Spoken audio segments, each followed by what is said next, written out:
किसी नगर में सेठ और सेठानी अपने परिवार के साथ रहते थे। सेठ बहुत ही धनवान था। उसके घर में किसी चीज की कोई कमी नहीं थी। उसका करोड़ों का कारोबार था। सेठ के परिवार के लोग बहुत ही सदाचारी थे। परिवार में जितने भी लोग थे वे सभी धार्मिक थे। उसी परिवार में एक लड़की ने जन्म लिया जिसका नाम रखा गया सीता। सीता बहुत ही बुद्धिमती और संस्कारी लड़की थी। वह भगवान की भक्ति में बहुत ही ज्यादा विश्वास रखती थी। वह लोगों की सेवा करना अपना पहला कर्तव्य मानती थी। धीरे धीरे समय गुजरता गया और समय के साथ साथ सीता जवान हो गई। जब उसकी उम्र विवाह के योग्य हुई तो एक अच्छा परिवार देखकर सीता का विवाह कर दिया गया। सीता का ससुर बहुत ही अमीर आदमी था। अमीर होने के साथ साथ वह बहुत ही ज्यादा कंजूस भी था। सीता जब दुल्हन बनकर उस घर में आई तो उसने अपने ससुराल में किसी को शिकायत का मौका नहीं दिया, क्योंकि वह अच्छे संस्कारों में पलकर बड़ी हुई थी। इसलिए अपने पति और सास ससुर की खूब सेवा करती थी। अपनी सेवा से उसने पूरे परिवार का दिल जीत लिया था। धीरे धीरे ससुराल में रहते हुए उसे कई वर्ष बीत गए। एक दिन की बात है, सुबह सुबह जब सीता अपने घर के आंगन में झाड़ू लगा रही थी, तभी उसके दरवाजे पर एक नौजवान साधु आया और दरवाजे के बाहर खड़े होकर कहने लगा, बाबा को भिक्षा दे दो। उस नौजवान साधु की आवाज जब सीता ने सुनी तो वह फौरन आंगन में आ गई। सीता साधु को देखकर कहने लगी, अरे बाबा, तुम्हें इतनी जल्दी क्या है, थोड़ा और सब्र कर लेते। सेठ के बहू के इतना कहने पर साधु बोला, देवी, मुझे डर लग रहा है। साधु का जवाब सुनकर सीता हंसने लगी। इधर साधु और सीता का वार्तालाप चल रहा था। उधर सीता का ससुर उस समय घर में मौजूद था। वह सेठ उन दोनों की बातें बड़े ही गौर से सुन रहा था। जब उस सेठ ने अपनी बहू के मुंह से यह बातें सुनी जो उसने साधु से कही थी, आखिर इतनी जल्दी भी क्या है, यह सुनकर सीता के ससुर के कान खड़े हो गए, क्योंकि सीता अभी नई नवेली दुल्हन थी और वो साधु भी अभी जवान था। नौजवान साधु और अपनी बहू की बातें सुनकर सेठ सोचने लगता है, मेरी बहू और इस साधु का कोई चक्कर चल रहा है। मेरी बहू की मनसा कुछ ठीक मालूम नहीं पड़ती, इसीलिए तो साधु ने कहा कि मुझे डर लग रहा है। अब तो ससुर उनकी बातें बड़े ही ध्यान से सुनने लगा। उसने देखा कि उसकी बहू सीता और साधु हंस हंस कर बातें कर रहे थे। सेठ सोचने लगा कि हो ना हो मेरी बहू का इस साधु के साथ कोई ना कोई चक्कर तो जरूर है। मैं आगे सुनता हूँ कि यह लोग क्या क्या बातें करते हैं। अब सेठ अपने चारपाई से उठकर कान लगाकर उनकी बातें सुनने लगा। इधर साधु ने सेठ की बहू से पूछा, देवी, तुम्हारी उम्र कितनी है? साधु की बात का उत्तर देते हुए सीता कहने लगी, महाराज, अभी मेरी उम्र ही क्या है, मैं तो अभी सिर्फ 11 वर्ष की हूँ। सीता का ससुर अपने कमरे में खड़ा हुआ उन दोनों की बातों को ध्यान से सुन रहा था। जब उसने सुना कि सीता कह रही है उसकी उम्र अभी तो सिर्फ 11 वर्ष की है, तो इन शब्दों को सुनने के बाद सेठ के दिमाग को झटका सा लगा। आखिर मेरी बहू ये सब क्या कह रही है? इसको इस साधु से इतना बड़ा झूठ बोलने की क्या जरूरत है? इसने अपनी उम्र इतनी कम क्यों बताई? उधर साधु ने उस बात को दोहराया, अच्छा, तुम्हारी उम्र सिर्फ 11 वर्ष की है? सीता हंसकर कहने लगी, जी हाँ महाराज, अभी तो मेरी आयु सिर्फ 11 वर्ष की है। साधु पूछने लगा, तो देवी, तुम्हारी सासू माँ तो घर पर हो उनकी क्या उम्र है? साधु के पूछने पर सीता कहने लगी, महाराज उनकी उम्र तो मात्र 9 वर्ष की है। जब सेठ ने यह सुना कि मेरी बहू मेरी पत्नी की उम्र सिर्फ 9 वर्ष बता रही है तो सेठ का दिमाग चकरा गया। सेठ सोचने लगा कि कहीं मेरी पुत्र वधू पागल तो नहीं हो गई। वह अपनी उम्र सिर्फ 11 वर्ष बता रही है और मेरी पत्नी की उम्र 9 वर्ष बता रही है। आखिर मेरी पुत्र वधू को हो क्या गया है? यह कैसी बातें कर रही है? देखता हूँ कि आगे इनमें और क्या क्या बातें होती है। यह बात तो पक्की है कि मेरी बहू मेरे बेटे की आंखों में धूल झोंक रही है। यह तो इस साधु से प्रेम कर बैठी है, नहीं तो अपनी उम्र इतनी कम बताने का क्या मतलब था। दूसरा विचार सेठ के मन में यह आया कि मैं अभी अपनी बहू से जाकर सब कुछ पूछूं, लेकिन सोचने लगा अभी इतनी जल्दी बीच में बोलना ठीक नहीं रहेगा। पहले मैं इनकी पूरी बातें सुनता हूँ, आखिर यह दोनों आगे और क्या क्या बातें करते हैं। जब यह साधु यहाँ से चला जाएगा तब मैं अपनी बहू से उसकी मनसा पूछूंगा और फिर इसकी शिकायत मैं अपने बेटे से भी करूंगा।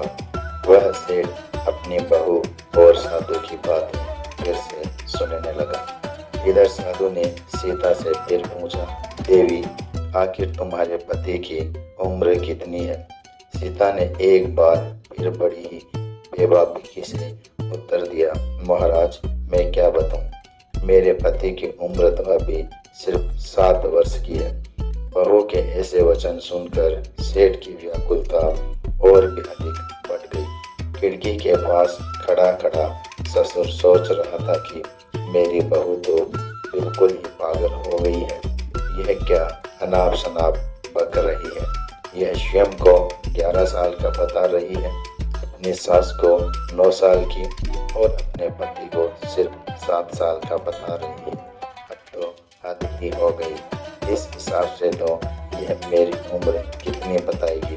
चलो देखता हूँ आगे यह क्या क्या बातें करते हैं।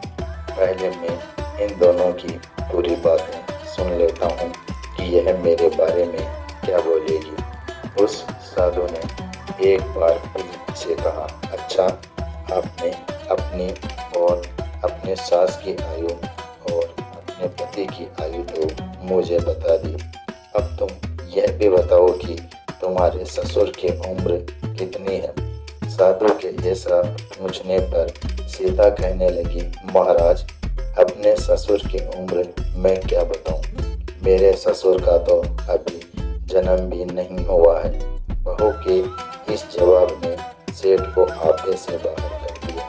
वह पागल सा हो गया, उसका दिमाग चकराने लगा। अब तो उसे कुछ भी समझ में नहीं आ रहा था कि आखिर यह सब क्या चल रहा है।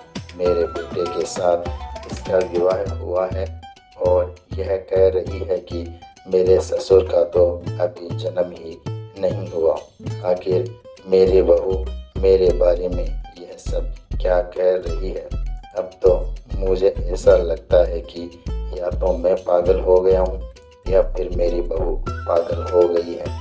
सेठ के बहू उस साधु को भिक्षा देने के बाद अपने घर के अंदर चली आई। इधर मन ही मन जलता हुआ सेठ अपने कमरे से बाहर निकल आया और फिर उसके मन में आया कि मैं जाकर अभी अपनी बहू से यह बात पूछूं कि वह उस नौजवान साधु के साथ हंस हंस कर क्या उल्टी सीधी बातें कर रही थी। फिर उसके मन में दूसरा विचार आया कि नहीं, मेरी बहू तो चरित्रहीन है, मैं उसी से क्या पूछूं।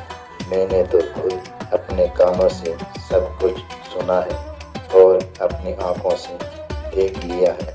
जरूर उस साधु के साथ मेरी बहू का कोई अवैध संबंध है। मेरी बहू होते हुए इसने हमारे खानदान की नाक कटवा दी। अब मैं इसे अपने घर में नहीं रखूंगा। मैं यह बात पंचायत के सामने लेकर जाऊंगा। पंचायत में सभी पंचों के सामने ही मैं अपने पुत्र वधू से सवाल करूंगा। मुझे तो अब इसे पुत्र वधू कहते हुए भी बहुत घिन आ रही है। सेठ ने तुरंत सीता के माँ बाप के घर में खबर पहुंचा दी। तुरंत सीधे यहाँ पर चले आए। ऐसा विचार करके वह सेठ अपने घर से निकलकर बाहर चला गया। घर से निकलने के बाद वह सीधे पंचों के पास गया। पंचों की टोली ने जब सेठ को आता हुआ देखा तो सरपंच पूछने लगा, आज आपके इधर आने का क्या कारण है सेठ जी?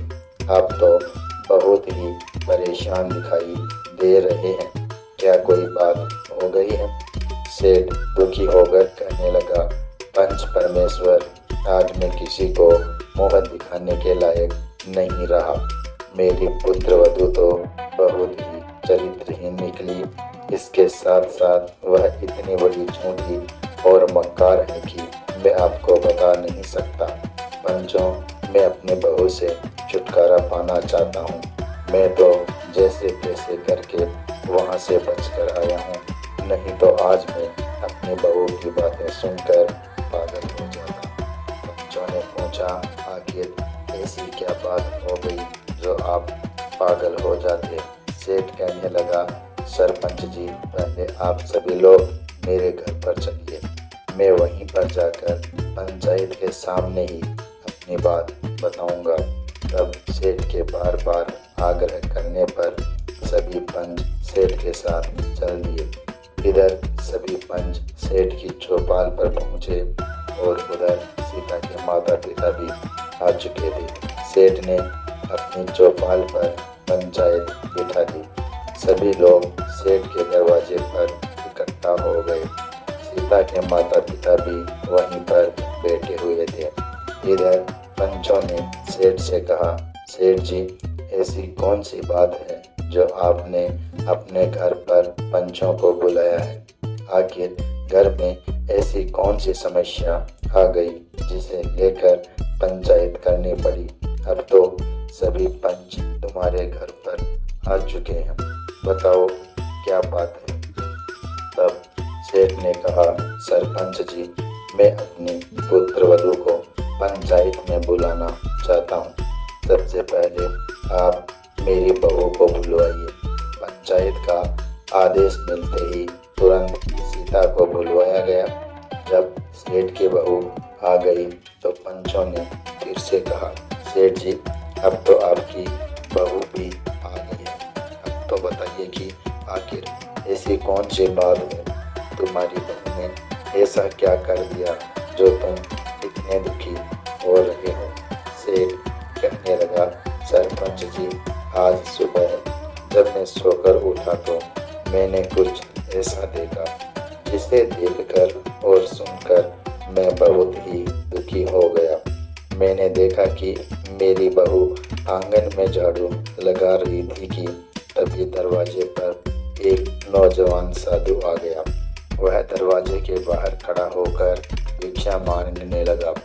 जैसे ही उस साधु की आवाज़ मेरी बहू के कानों में पड़ी तो वह उसी समय भिक्षा लेकर द्वार पर। इतना कहकर सेठ चुप हो गया। तब सरपंच ने कहा, सेठ जी, इसमें दुखी होने वाली कौन सी बात है? यह तो अच्छी बात है। यह तो हर नारी को करना चाहिए। बस इतनी सी बात के लिए तुमने अपने द्वार पर पंचायत बुला ली। घर के दरवाजे पर आए हुए साधु या भिखारी को भिक्षा देना हर नारी का धर्म है। इसमें इतना परेशान होने वाली क्या बात है? तब सेठ कहता है, आप सभी लोग जरा सब्र रखिए, मैं आपको पूरी कहानी सुनाता हूँ। मेरी बहू की करतूत सुनकर आप लोग भी पागल हो जाएंगे। मेरी समस्या बहुत बड़ी है। यदि कोई छोटी सी बात होती तो मुझे कोई फर्क नहीं पड़ता। मैं पंचायत क्यों बुलाता? आप लोगों को परेशान क्यों करता? दरअसल बात बहुत ही गंभीर है और उसका फैसला सिर्फ पंचायत में ही हो सकता है। सरपंच ने कहा, ठीक है सेठ जी, आपकी बातें सुनकर तो ऐसा लग रहा था जैसे कोई बड़ी बात नहीं है। सेठ बोला, अरे नहीं, जिस बात को लेकर मैं इतना चिंतित हूँ, यदि वह बात आप भी जान लेंगे तो आप भी मेरी परेशानी को समझ जाएंगे।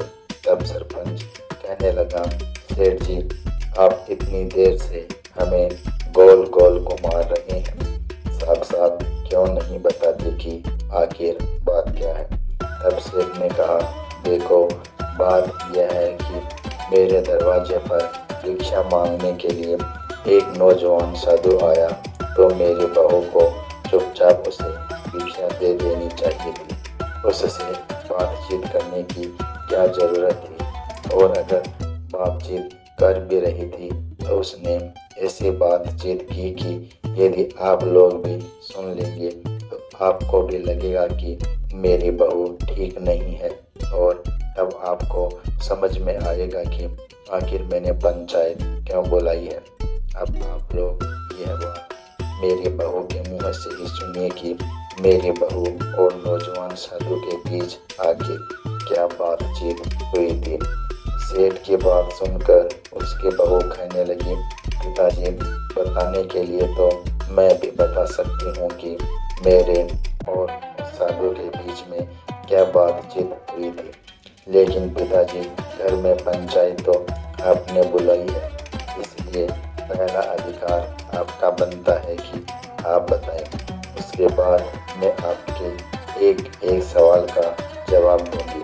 बहू की बात सुनने के बाद पंचों को भी लगा कि वह ठीक कह रही है। तब सरपंच ने सेठ से कहा, अब आप बात को इधर उधर मत घुमाइए, अपनी समस्या हमें बता दीजिए। आपको अपनी बहू से क्या परेशानी है? उसने ऐसा क्या कर दिया जो आपको इतनी बेचैनी हो रही है? क्या उसने कोई ऐसा कदम उठा लिया जो समाज और मर्यादा के विरुद्ध है? यदि उसने ऐसा किया है तो उसे पंचायत की ओर से दंड दिया जाएगा। आप बिल्कुल निश्चिंत रहिए, पहले आप पंचायत को पूरी बात बताइए।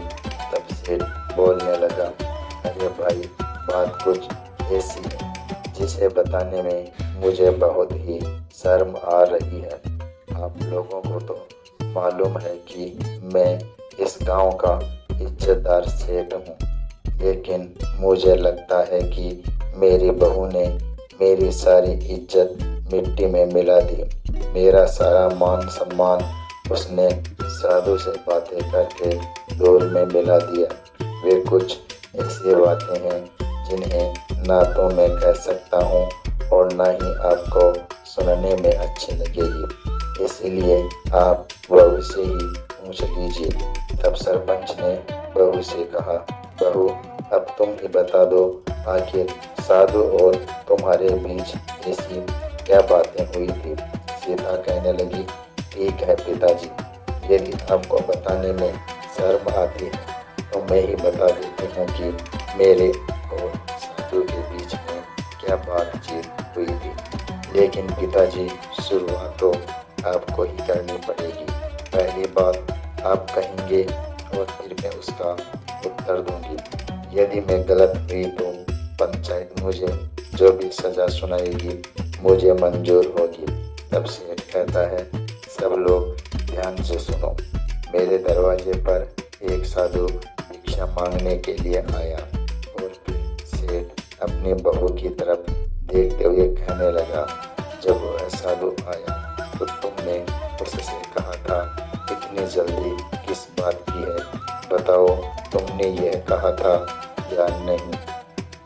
ससुर के वचन सुनकर बहू कहने लगी, हाँ पिताजी, मैंने यह बात उस साधु से कही थी। सेठ बोला, फिर तुम्हारे पूछने पर उसने क्या उत्तर दिया था?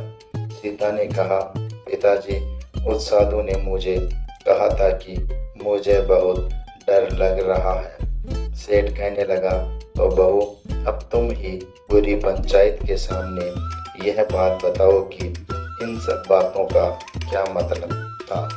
ऐसी बात सुनकर भला किसका दिमाग नहीं घूमेगा। मैं तो तभी समझ गया था कि तुम चरित्रहीन हो, इसीलिए अब मैं तुम्हें अपने घर में नहीं रखूंगा।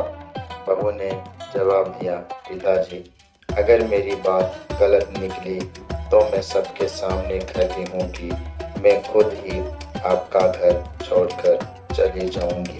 पहले आप मेरी पूरी बात को सुन ले। मैंने उस नौजवान साधु से इसलिए यह बात कही थी कि उसने छोटी सी उम्र में ही संन्यास धारण कर लिया।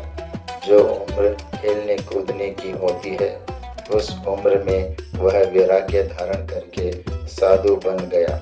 वही बात मैंने उससे पूछी थी कि तुम्हारी तो अभी बहुत उम्र पड़ी है। लोग जब बूढ़े हो जाते हैं तब भगवान का भजन करते हैं, लेकिन तुम तो अभी से भगवान धारण करके घूम रहे हो। इसीलिए मैंने उससे कहा था कि अभी इतनी भी क्या जल्दी है जो तुम साधु बन गए। अभी तो तुम्हारी बहुत लंबी उम्र पड़ी है। मेरी बात का जवाब उसने यह कहकर दिया था कि मुझे डर लग रहा था। साधु की इस बात का मतलब यह था कि मौत का कोई भरोसा नहीं है कि वह कब आ जाए। लोग बुढ़ापे में भजन करने जाते हैं, लेकिन यहाँ तो एक पल का भी पता नहीं कि मौत कब आकर दबा ले। मरने से पहले मनुष्य को अपने कल्याण के लिए जितना हो सके भगवान का भजन और सत्कर्म करना चाहिए। एक छोटे से बच्चे को भी आप सुरक्षित न समझे, क्योंकि मौत जब आती है तो ना तो वह बूढ़ा, ना जवान और न ही किसी बालक को देखती है। वह तो बस उस व्यक्ति को उठाकर ले जाती है, चाहे वह कोई बालक हो या जवान। इसीलिए भगवान का भजन और सत्कर्म बचपन से ही शुरू कर देना चाहिए। बुढ़ापा आखिर किसने देखा है, क्या पता बुढ़ापे तक हम पहुंच पाए या नहीं। यही बात उस साधु ने कही थी कि मैं मौत से डर गया था, इसीलिए इतनी कम उम्र में संन्यास धारण कर लिया। पता नहीं मेरी जिंदगी का अंत कब हो जाए, ना जाने कब मेरी सांसें थम जाए। मैंने जवानी में ही बहुत सारे लोगों को मरते हुए देखा है। इसी डर की वजह से मैंने जवानी में ही संन्यास धारण कर लिया। तभी तो उस साधु ने मेरे पूछने पर कहा था कि मुझे बहुत डर लग रहा था। अब आप ही बताइए ससुर जी, क्या उस साधु ने कुछ गलत कहा था? बहू की बातें सुनकर अब तो सारी पंचायत के लोग बहू की बुद्धि की प्रशंसा करने लगे।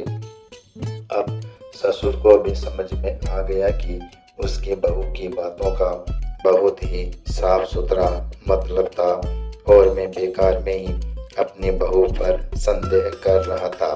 फिर बहू कहने लगी, पिताजी अभी मेरी बातें पूरी नहीं हुई, मैं आगे की बातों का मतलब भी आपको बताती हूँ। इसके बाद साधु ने मुझसे पूछा था कि मेरी उम्र क्या है। तब मैंने उस साधु को कहा था कि अभी तो मेरी उम्र 11 साल की है। मैंने यही कहा था ना पिताजी? सेठ ने तुरंत जवाब दिया, हाँ तुमने यही कहा था। तुमने अपनी आयु उस साधु को 11 वर्ष की क्यों बताई, जबकि तुम्हारी आयु तो 28 वर्ष की हो चुकी है। साधु से तुमने झूठ क्यों बोला? यह झूठ बोलने के पीछे आखिर क्या कारण था? बहू कहने लगी, पिताजी थोड़ा सब्र कीजिए, मैं यह भी आपको बताऊंगी कि मैंने ऐसा क्यों कहा था कि मेरी आयु अभी सिर्फ 11 वर्ष की है। पिताजी वैसे तो मेरी आयु 28 वर्ष की हो चुकी है, लेकिन इस आयु को मैं अपनी आयु नहीं मानती। मैं तो अपनी आयु सिर्फ 11 वर्ष की ही मानती हूँ, क्योंकि आज से 11 साल पहले ही मैंने एक संत को अपना गुरु मानकर ईश्वर की भक्ति शुरू की थी। 11 वर्ष पहले ही मुझे भगवान की भक्ति का ज्ञान हुआ था। उनकी कथा कीर्तन में मेरा मन लगने लगा था। जब से मैं भगवान से जुड़ी हूँ, उन्हें पहचान गई हूँ।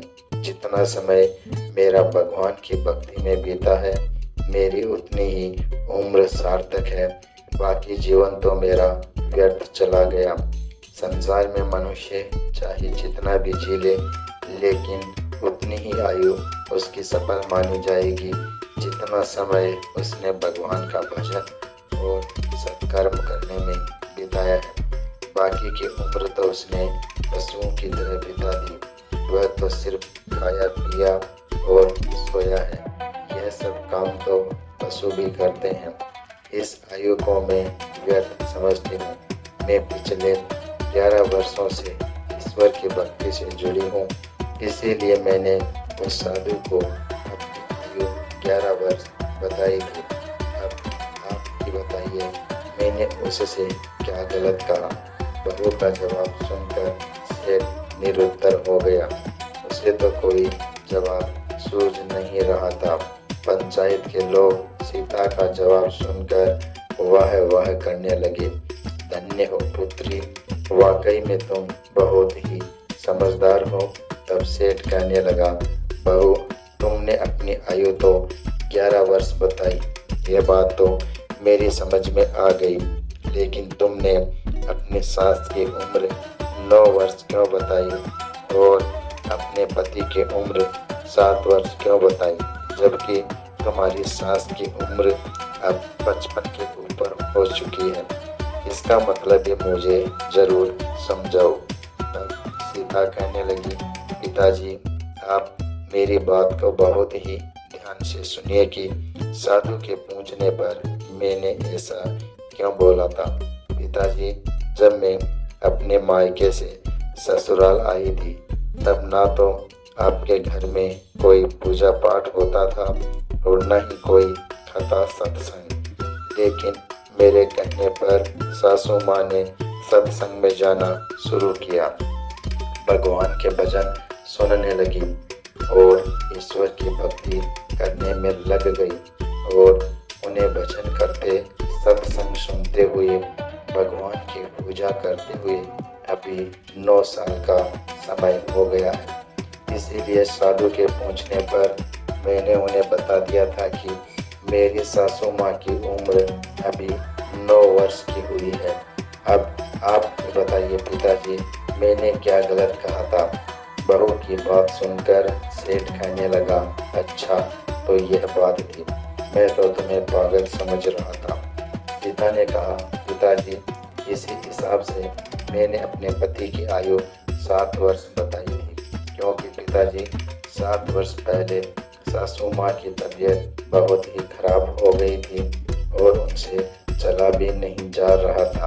तब मेरे पति मुझे और मेरी सासू माँ को मंदिर तक ले जाया करते थे। इसी बहाने मेरे पति को भी भगवान के दर्शन हो जाते थे। धीरे धीरे उनकी रुचि भी भगवान की भक्ति में लगने लगी। इसीलिए ऐसा समझ लो कि मेरे पति का भी जन्म उसी दिन हुआ था।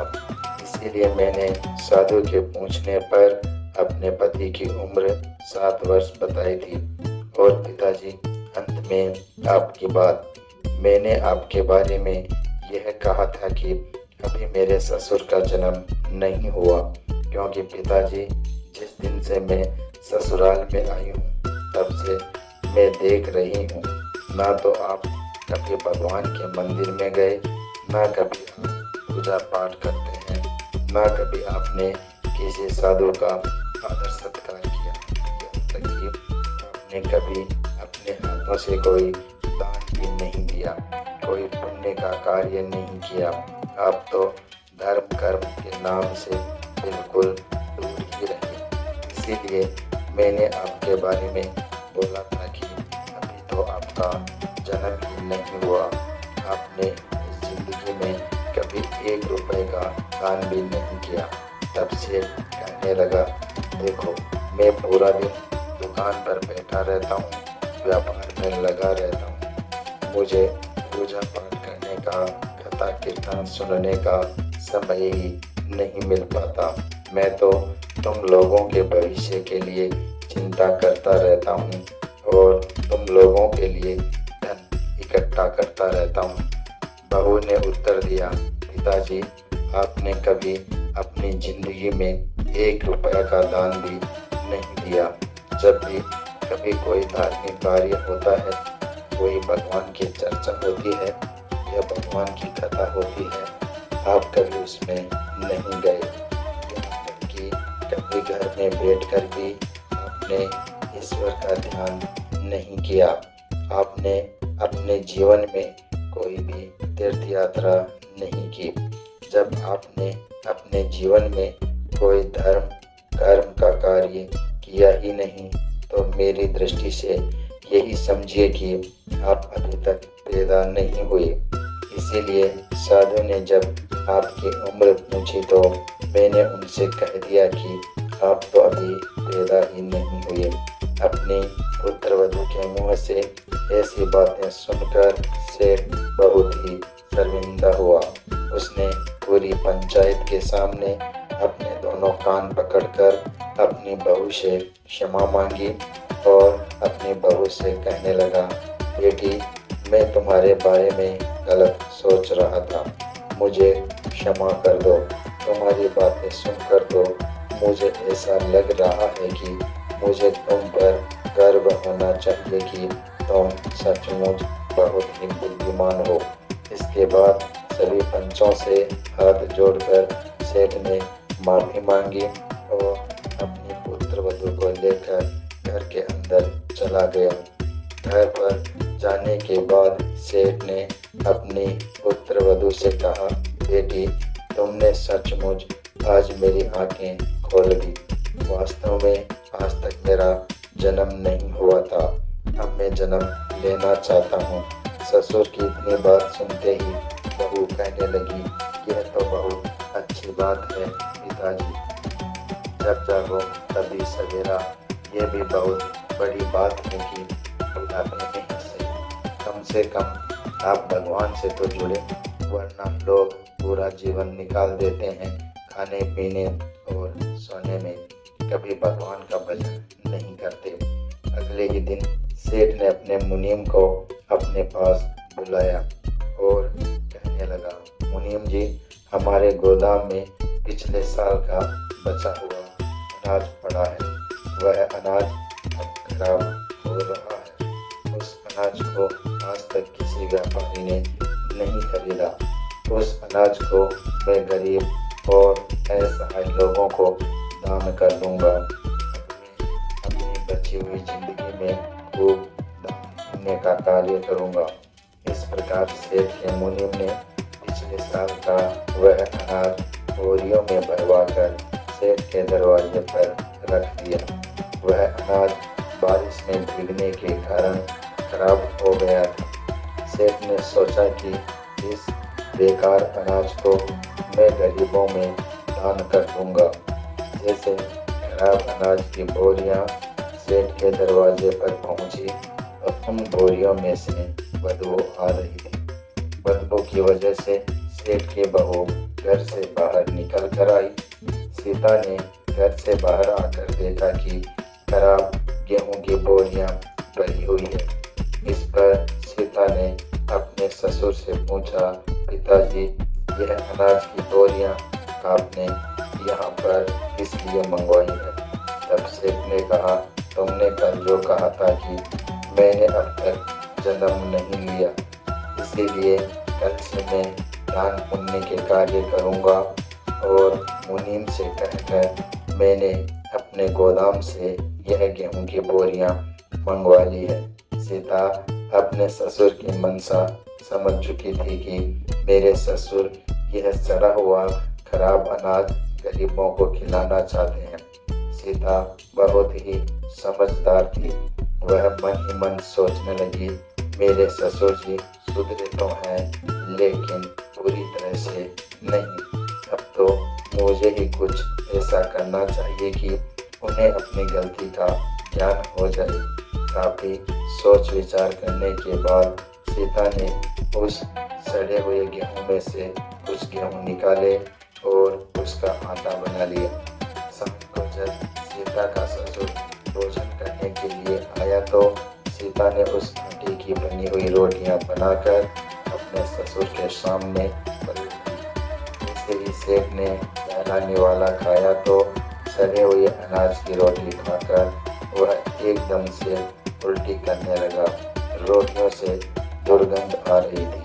सेठ गुस्से में आकर चिल्लाने लगा, बहू रानी, आज तुमने ये कैसी रोटियां बनाई है? आज रोटियों में से दुर्गंध क्यों आ रही है? मेरा सारा मुंह खराब हो गया है। सीता ने वहीं रसोई में से पूछा, क्या बात है पिताजी? तो सेठ कहने लगा, बहू रानी, यह तुमने कैसी रोटियां बनाई है? इस रोटी को खाते ही मुझे उल्टी आने लगी। आज तुमने कैसा भोजन बनाया है? ससुर की बात सुनकर सीता रसोई से बाहर आई और कहने लगी, पिताजी, मैंने तो ठीक वैसी ही रोटियां बनाई है जैसी मैं रोज बनाती हूँ। सेठ ने कहा, नहीं नहीं बहू, जैसी रोटियां तुम रोज बनाती हो आज वैसी रोटियां नहीं है। आज तो इस भोजन में से बहुत दुर्गंध आ रही है। कहीं कोई जीव जंतु या कीड़ा मकोड़ा तो इस भोजन में नहीं गिर गया? सीता कहने लगी, नहीं पिताजी, मैंने तो अभी अभी अनाज पीसकर इसकी रोटियां बनाई है। सेठ बोला, तुमने कौन से गेहूं की रोटियां बनाई है?